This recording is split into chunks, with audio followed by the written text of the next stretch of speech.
Bloons Tower Defense 5 is the most broken game in the entire franchise, and yet that is exactly what makes this game still worth playing today.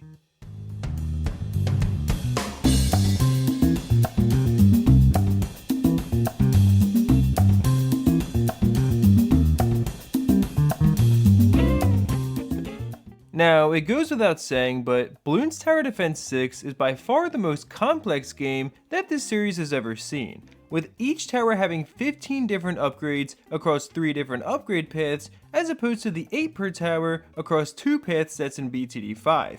And on top of that, BTD6 also has more towers to choose from, along with currently offering 16 unique heroes on top of that, which only serves to add an additional layer of strategy into the mix. And I would have to say that BTD6 also has more interesting maps with a lot of unique features. But above all, this game also offers several different outlets for the community to actually push each other by creating custom challenges and maps of their own. And therefore, it makes a lot of sense that Bloons Tower Defense 6 has nearly 100 times the active player base on Steam that BTD5 currently has. I mean, even Mr. Beast has promoted the 6th game, and yet, somehow, players such as Matteo are still pushing the very limits of what we ever believed to even be possible in a Bloons Tower Defense game at all. In fact, on January 9th of this year, he was able to get all the way up to round 4,114, which was an improvement of nearly 1,500 rounds over the previous world record, round 2,729, set by Jort, which was also done just a few years prior as well. And the only reason these world records have even been possible is because of the fact that Ninja Kiwi overlooked quite a few things while originally developing BTD5 back in 2011 when it was being released as a Flash game. And even though the mobile and Steam versions were coded on C++, which is the same language that was used for the Bedrock version of Minecraft, many of these oversights were simply carried over to the game and never ended up getting patched out. And the reason that I'm calling them oversights, as opposed to features or just a natural part of the game, is because all of the techniques that players have been using to push BTD5, such as regrow farming for extra money, life farming for, well, extra lives, and even activated ability microing for that matter, were all patched out of Bloons Tower Defense 6. And truthfully speaking, if BTD5 were to ever be, well, fixed, at least by these standards, it truly would be an infinitely more boring game. And honestly, I don't think my channel would even be able to exist, at least while being solely dedicated to Bloons Tower Defense 5 specifically. In fact, it is the very fact that Ninja Kiwi has allowed this game to continue existing in its quote-unquote broken state that BTD5 has so much depth to offer, and remains as the only BTD game that's worth playing, maybe not over BTD6, but at least alongside it. So, regrow farming, also known as regen farming, is probably one of the oldest and therefore most classic tricks in BTD5 history.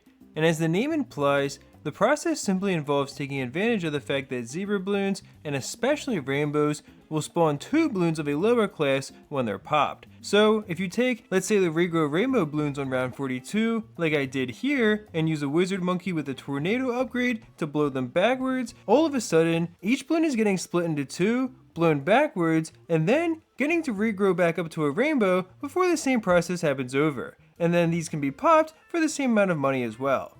Now, I learned from a literal smart person that you can actually get extra money in chimps mode on BTD6 with regrow farming, but that is not intentional. And apparently, it hasn't been patched, but if you check the pinned comment, he makes it clear that it could be down the line.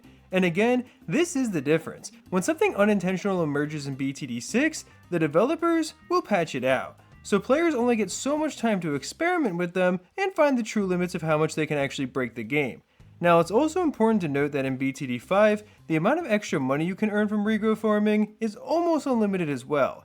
Eventually, the game will crash, but not before you've earned tens of millions of extra dollars. And as you would imagine, a trick like this is incredibly useful for BTD5 players. As for one, it can specifically be used on the Wizard Lord special mission to earn the most annoying achievement in the game, which requires you to pop 250,000 lead balloons by creating a regrow lead farm.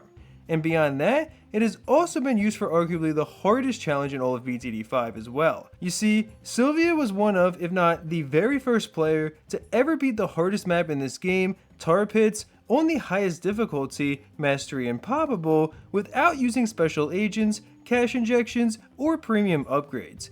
And a big part of her being able to accomplish this was the Regrow farm that she set up on the map, which is quite a precarious process when you have to defend 5 tiny paths at once. But without Regrow farming being a part of this game, it's quite possible that one of the most impressive BTD5 completions ever would have never happened at all. And now, let's get into the broken features that have really made it possible for BTD5's free play record to be pushed so far.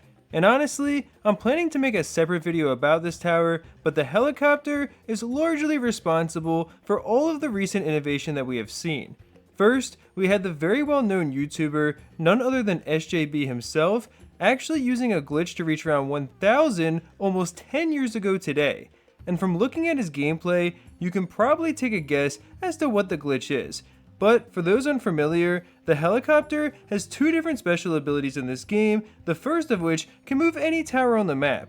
And if you use it correctly, this will allow you to actually place monkey temples extremely close to each other, which normally isn't possible since they would simply sacrifice each other instead. And with the max temple being by far the strongest tower in all of BTD5, this glitch was extremely powerful, being used to push the game up to around 1500 just a few months later by the Lapras Man. And after that, Jort would prove that the other special ability provided by the helicopter monkey, which allows you to generate both extra cash and, more importantly for our case, extra lives, was quite broken as well, as he used helicopters to farm extra lives while the earlier rounds were going on, allowing Jort to get up to over 30 million extra lives total, which ended up allowing him to set his former world record of around 2,729 without even using the temple stacking glitch.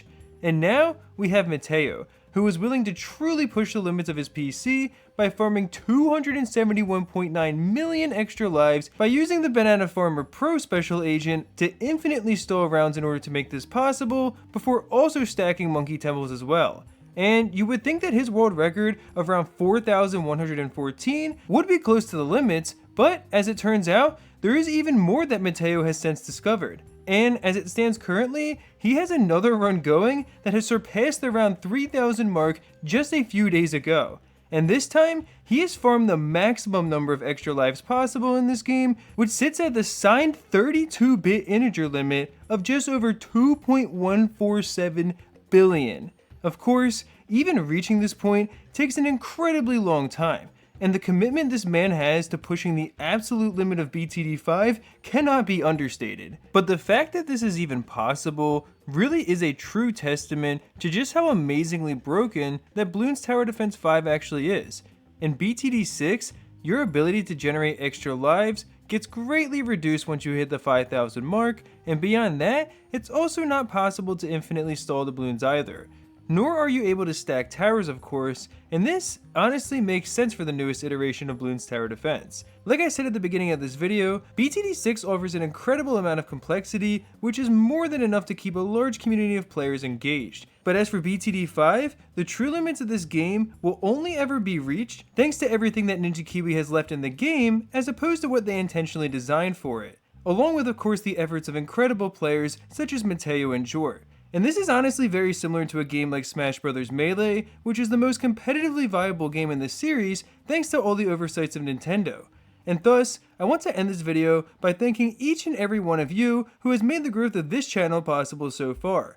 You are really the biggest piece of evidence that a lot of people still truly enjoy BTD5.